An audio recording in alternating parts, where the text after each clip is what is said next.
Hi hi எல்லாருக்கும் வணக்கம். நான் ப்ரௌனி சாப்பிட்டதே இல்ல. சரியா? அப்புறம் ஒருக்கா ப்ரௌனி டிக்டாக்ல எங்க பார்த்தாலுமே ப்ரௌனி வீடியோ வரையும். அ ஒரு பேஜ்ல ப்ரௌனி சேல் பண்றாங்க. ஸோ நான் ஆர்டர் பண்ணி எடுத்தேன். அது ரொம்ப தூரத்துல வந்துருந்துச்சு. ஒரு பிரச்சனை இல்லாம வந்துருந்துச்சு. ஆனா, அவங்க உள்ளுக்கு போட்டிருந்த அந்த சாக்லேட் மெல்ட் ஆகாம இருந்துச்சு. அது கொஞ்சம் தெவட்டுற மாரி இருந்துச்சு. அப்புறம் என்ன செஞ்சோம், அதுக்கப்புறம் எனக்கு ஒரு ஆசை. நம்மளுமே ப்ரௌனி சேல் பண்றோம்ல. நம்ம ட்ரை பண்ணி பார்ப்போமே! நமக்கு அது என்ன ஒரு ஒரு சிலருக்கு மட்டும் தான் சரியா வருமா? அப்படிங்கிற மாரி சொல்லியிருந்தாங்க.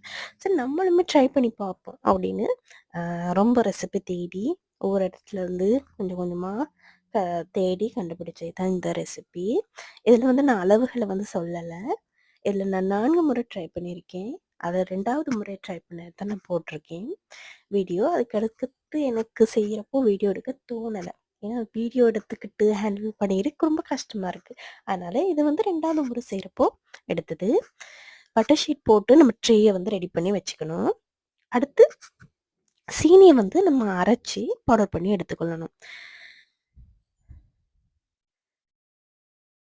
பவுடர் பண்ணி எடுத்துக்கிட்டா நமக்கு ஈஸியா இருக்கும். ஏன்னா, சீனி கரையிறதுக்கு ரொம்ப நேரமும், கிண்டணும், கை வலிக்கும். அந்த வேலை குறையிறதுக்கு தான் பவுடர் பண்ணி எடுத்துக்கிறது. இது நம்ம அரைச்சுட்டு நான் நிறுத்து பார்க்குறேன். அப்படி செய்ய வேண்டிய அவசியம் இல்ல. நான் தராசெல்லாம் வாங்கியிருக்கேன். அதனால நிறுத்து பார்க்குறேன்.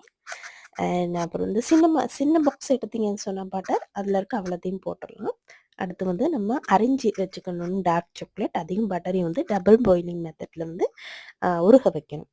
இது கொக்கோ பவுடர். கொக்கோ பவுடரும் கோதுமை மாவு இது 2யும் மிக்ஸ் பண்ணி சலிச்சு எடுத்து வச்சுக்கொள்ளணும்.